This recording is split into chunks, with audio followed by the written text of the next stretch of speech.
श्री नंदनंदन आनंद कंद भगवान परब्रह्म पूर्ण परमात्मा प्यारे श्याम सुंदर की साक्षात वांगमयी मूर्ति श्रीमद् भागवत महापुराण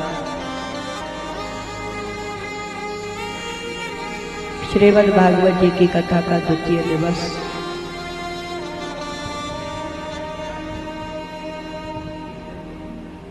कल के प्रसंग में हम और आप लोगों ने श्रीमद् भागवत जी का महात्म्य श्रवण किया, जिसमें श्री नारद जी की भक्ति से भेंट, भक्ति के कष्ट को दूर करने के लिए श्री नारद जी का उद्योग, भक्ति के कष्ट की निवृत्ति, गोकर्ण उपाख्यान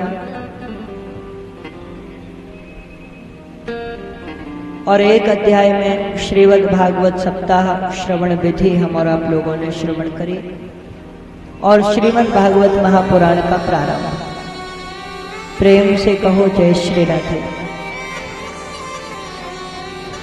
आप लोगों से निवेदन है, जिनके पास में छोटे बच्चे बैठे हुए हैं उनको वो शांत करवावें कि आगे जो बच्चे हल्ला मचा रहे हैं, या तो इनको उठा करके पीछे बैठा लीजिए या शांति पूर्वक बैठे।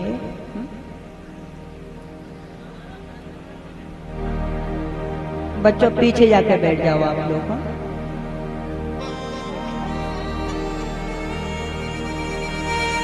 भक्तियों, ये जो श्रीमद् भागवत महापुराण है, ये ऐसा ही एक अनुपम ग्रंथ है, साक्षात भगवान का वांग्मय ऐसा विग्रह है। अगर आप और हम लोग ध्यान से भागवत जी को श्रवण करें, चिंतन पूर्वक श्रीमद् भागवत महापुराण को सुने, तो ये निश्चित है कि आपको भगवद अनुभूति तो हो ही जाएगी। दर्शन तो किसी विशेष कृपा पात्र को हो पाएंगे, लेकिन अनुभूति प्रत्यक्ष भागवत जी करवा देते हैं। उसके लिए बस आपका पूरा मन कथा में होना चाहिए। भगवान को अगर प्रसन्न किया जा सकता है तो केवल मन देकर, तन से और धन से भगवान प्रसन्न नहीं होते जितना मन से होते हैं।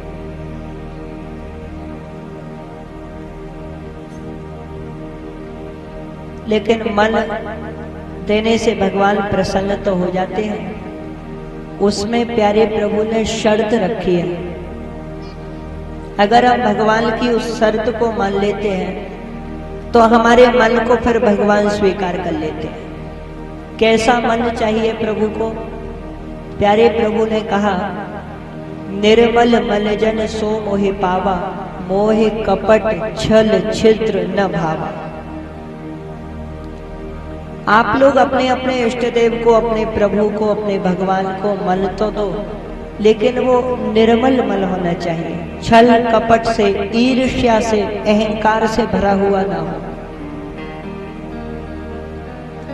ये दोष जिसके जीवन में रहते हैं, जैसे दूसरे से जलना, दूसरे से ईर्ष्या करना, अपने ऊपर अहंकार करना, दूसरे के प्रति कपट भाव रखना, भीतर से चिढ़ना, छल रखना, दूसरे से छल करना, कहना कुछ करना कुछ, किसी से वादा कुछ किया हो, काम कुछ और करें, ऐसे लोगों पर भगवान की कृपा दृष्टि कभी नहीं हो सकती, क्योंकि निर्मल मन की शर्त है। तो आप लोग जब कथा में आया करें, अपना पूरा मन केवल और केवल कथा में लगाने का प्रयास करें। देखिए, कथाएं होती रहती हैं, हम और आप लोग सुनते रहते हैं, कहते रहते हैं, पर कभी कभी कहीं कहीं कुछ कथाओं की ऐसी विशेषता होती है जो अभूतपूर्व बन करके इतिहास बन के रह जाती है। आप लोगों की गांव में कथा हो रही है, अगर आपको इस कथा को इतिहास बनाना है तो बस केवल एक ही शर्त है, मन लगा करके एक बार कथा सुनो, बस केवल ध्यान से। क्योंकि भागवत जी की शरण में आने वाली की ऐसी कोई सी इच्छा नहीं जो पूर्ण न हो। शर्त यही है कि आपकी इच्छा सात्विक होनी चाहिए, तामसी नहीं। आपकी इच्छा में किसी दूसरे की बुराई छिपी होगी, किसी दूसरे का बुरा छिपा होगा तो आपकी इच्छा पूरी नहीं होगी। आप किसी भी प्रकार से तनमन धन से अपना हित करना चाहते हैं तो निश्चित ही आपकी इच्छा पूर्ण होगी, ऐसा मेरा विश्वास है।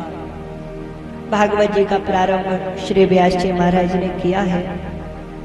जन्माद्यस्य यतोऽन्वयादितरतश्चार्थेष्वभिज्ञः स्वराट् तेने ब्रह्म हृदय आदि कवये मुह्यन्ति यत्सूरयः।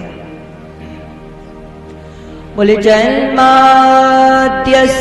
यतोऽन्वयादितरतश्चार्थेष्वभिज्ञः स्वराट् तेने ब्रह्म हृदय आदि कवये मुह्यन्ति यत्सूरयः।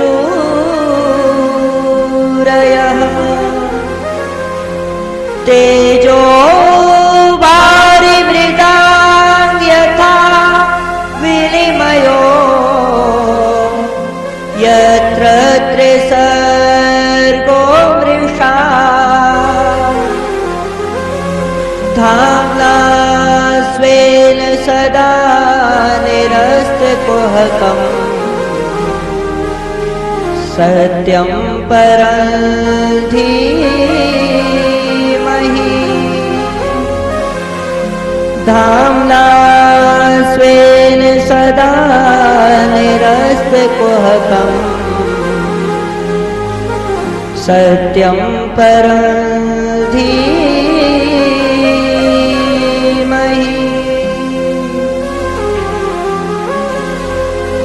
जन्माद्यस्य यतः, जिस परमात्मा से इस संसार की उत्पत्ति होती है, पालन होता है और संहार होता है, जिनकी कृपा से यह संसार चलता है। बैठ जाओ प्रभु, आप बैठ जाओ। अन्वयादि तरतः, नहीं बाद में। अन्वयादि तरतः माने जो इस संसार में अन्वय और व्यतिरेक रूप से विराजमान है। प्रेम से बोलो जय श्री राधे। कुछ लोग तो बोल ही नहीं रहे हैं। देखिए थोड़ा सा जोर लगा करके आप लोग बोले, प्रेम के साथ बोले और मुस्कुराते हुए बोले। ये प्रेम की अधिष्ठात्री देवी है। जितने प्रेम से बोलोगे जीवन में प्रेम आएगा आपके। क्रोध तो बहुत भरा है, ईर्ष्या बहुत भरी है, अहंकार तो बहुत होगा लोगों को, तामस बहुत होता है, लोभ बहुत होता है, काम बहुत होता है। लेकिन जिसके जीवन में प्रेम होता है उसी के जीवन में परमात्मा आते हैं। और प्रेम राधा रानी की कृपा से जितनी सहज प्राप्ति हो जाती है उतने अन्य किसी देवी देवता के स्वरूप से प्रेम की प्राप्ति नहीं होती। इसलिए थोड़ा सा जोर से, प्रेम से और चेहरा मुस्कुराते हुए बोलो जय श्री राधे। ऐसी आवाज तो माना करो, कम से कम आपके बर्तना में तो गूंजे। वैसे तो इतनी जोर से बोलना चाहिए कि वृंदावन तक आवाज पहुंचे, पर अब कल से आपने अपने बर्तना को ही वृंदावन बना लिया है तो कम से कम यही गूंज जाए, इतना प्रयास अवश्य किया कीजिए। अन्वय और व्यतिरेक, परमात्मा इस संसार में ऐसे विराजमान है जैसे अन्वय और व्यतिरेक। अन्वय और व्यतिरेक समझ लेते हैं कि क्या होता है। सरल रूप से ऐसे समझो जैसे मिट्टी से घड़ा बनता है। बड़ी सरल बात है। मिट्टी से घड़ा बनता है और घड़े में मिट्टी होती है। समझ गए? मिट्टी से घड़ा बनता है और घड़े में क्या होता है? मिट्टी। घड़ा बना है मिट्टी से और घड़े को कोई तोड़ के बिल्कुल चकनाचूर कर दे तो क्या बन जाएगा? मिट्टी। हाँ, बीच में उसका आकार बदल जाता है। आकार बदलने के बाद हम उसको मिट्टी नहीं कहते, हम उसको घड़ा कहते हैं। मटका, मटकी, कमोरी, जो चाहो। यद्यपि परमात्मा की तुलना किसी वस्तु से नहीं की जा सकती, ये बात सत्य है, लेकिन समझाने के लिए तुलना करना जरूरी है। तुलना नहीं कर रहे हैं, एक समझाने के लिए बता रहे हैं। मिट्टी माने समझ लो आप परमात्मा, और घड़े का मतलब समझ लो ये संसार, जो भी कुछ आप देख रहे हैं, ये जो भी दुनिया आपको दिखाई दे रही है ऊपर की, ये संसार है। परमात्मा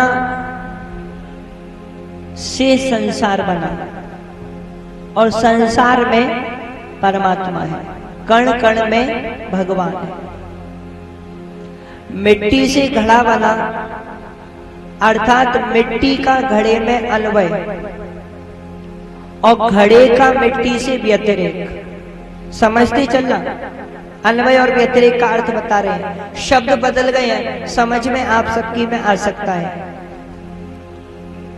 मिट्टी से घड़ा बना अर्थात मिट्टी का घड़े में अन्वय और घड़े का मिट्टी से व्यतिरेक, मतलब वो पूरा घड़ा होने पर भी आकृति भले ही बदल गई, काम भले ही बदल गया, पर तत्व क्या है? मिट्टी। जैसे सोना है, सोने से चैन बन गई, कुंडल बन गया, कड़ा बन गया, अंगूठी बन गई, किसी ने गणेश जी बना लिए, किसी ने चूहा बना लिया। सोनार के पास ले जाएं आप तो सोनार आपके इस भाव को नहीं देखेगा कि ये गणेश जी है, ये चूहा है। वो देखेगा चूहे में सोना जाता है, वो कहेगा देखो चूहा बढ़िया है, गणेश जी अच्छे नहीं है। क्यों? क्योंकि वो तत्व को देख रहा है। तत्व क्या है? सोना। अब आकृति बदल गई, उसको आप चैन कह लो, कड़ा कह लो, अंगूठी कह लो, प्रयोग कर रहे हैं तो जैसा प्रयोग वैसी उसका शब्द, लेकिन तत्व क्या है? किससे बना है? तत्व माने जिससे वो बना, तो तत्व क्या है? सोना। तो सोने का चैन अंगूठी में अन्वय और चैन या अंगूठी का सोने में व्यतिरेक, बस इतनी सी बात। परमात्मा का संसार में अन्वय और संसार का परमात्मा से व्यतिरेक। ये संसार पूर्ण है। कुछ लोग संसार को अपूर्ण बताते हैं। हमारे वेद भगवान भी कहते हैं, वेद भगवान की इस वाणी को शंकराचार्य के सिद्धांत ने अपनाया है। शंकराचार्य भगवान का सिद्धांत कहता है ब्रह्म सत्यम जगन मिथ्या, केवल वही एक सत्य है, बाकी सब मिथ्या है। लेकिन अन्य सगुणवादियों का मत ये है कि जगत अगर मिथ्या है तो आश्रय तो जगत का ही लिया जा रहा है ना।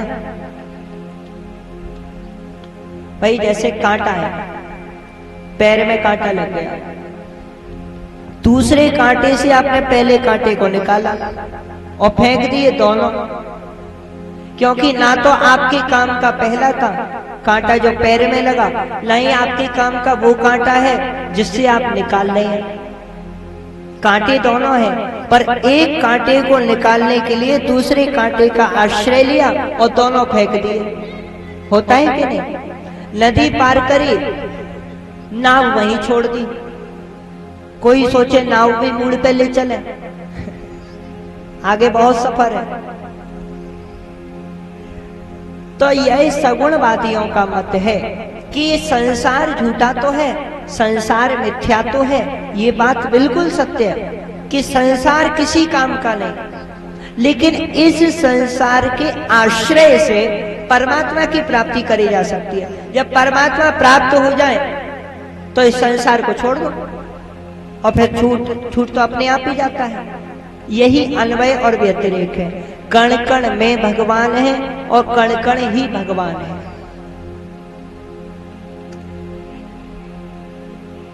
जर्रे जर्रे में खुदा नजर आता है और जर्रा जर्रा ही खुदा नजर आता है।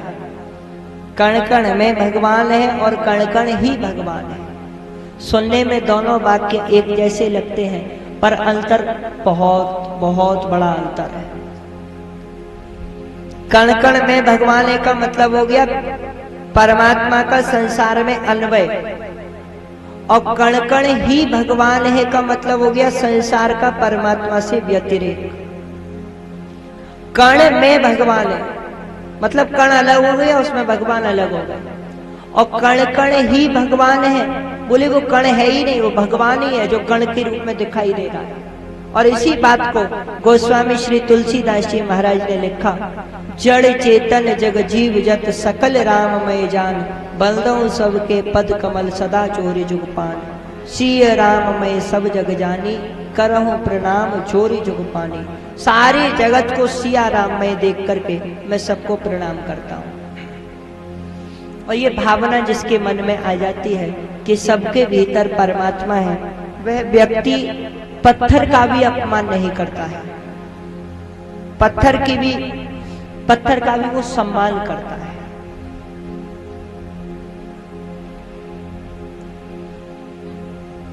अभिज्ञ वो परमात्मा सर्वज्ञ है।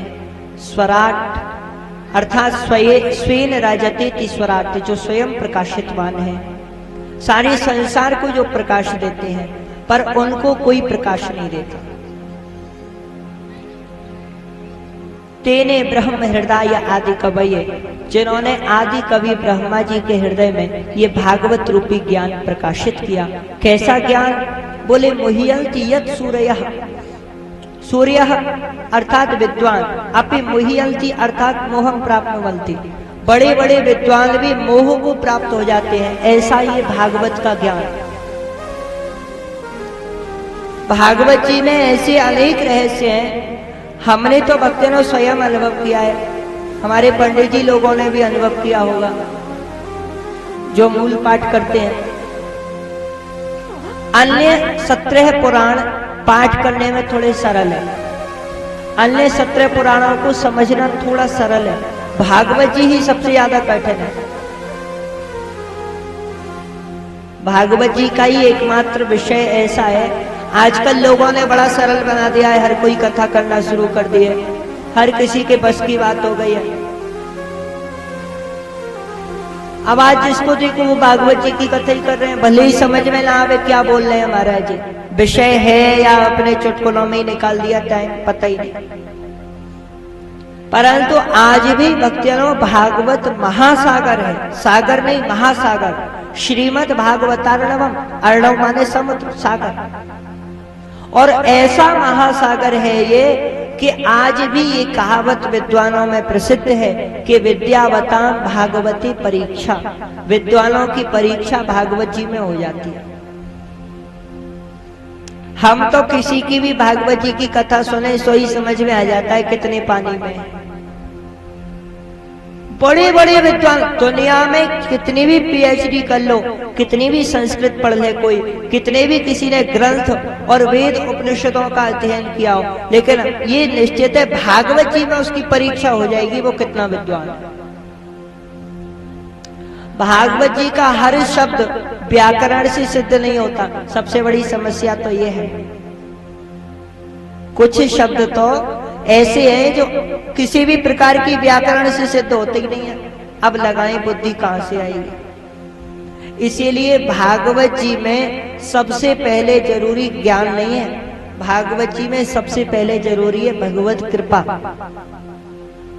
अन्य पुराण व्याकरण से आ सकते हैं, भागवत जी व्याकरण से नहीं आएंगे, ये कृपा से आएगी। जिस पर कृपा होगी, क्यों कृपा से क्यों आएगी भाई, बिना कृपा की नहीं आ सकती? बोले नहीं, क्यों नहीं आ सकती? क्योंकि भक्त्या भागवतम शास्त्रम, ये ज्ञान का तो अद्भुततम शास्त्र है ही, प्लस भक्ति का भी ये शास्त्र है। बिना भाव के भक्ति की किसी भी भाषा को हम नहीं समझ सकते। किसी भी भाषा को समझने के लिए उस भाषा का भाव जानना भी जरूरी है, उस भाषा की फीलिंग्स जानना भी जरूरी है। तो ये भाषा भी अद्भुत है और भाव भक्ति भी अलग है। भाषा तो संस्कृत है, कठिन है। मुह्यन्ति यत् सूरयः, बड़े बड़े विद्वान भी इसमें मोहित हो जाते हैं। अगर कोई ये कह दे जीवन में कि हमने भागवत जी को पूर्ण रूप से समझ लिया है, मैं भागवत जी के हर श्लोक का अर्थ कर सकता हूं, समझ लो वो अधूरा है, बहुत अधूरा है। ये विषय ही ऐसा है, जो समझ गया वो कहने सुनने लायक नहीं बचता, फिर वो तो गया काम से।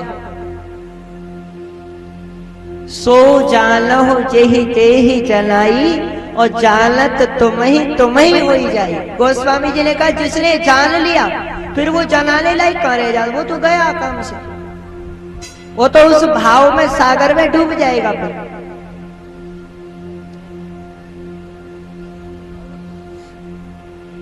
अद्भुत है ये भाव सागर। बस आप लोगों से एक ही निवेदन है, विश्वास रखना भागवत जी पर। अभी पिछली कथा की बात है, भी सागर में कथा करके आए। एक दिन आंधी की सी स्थिति बनी,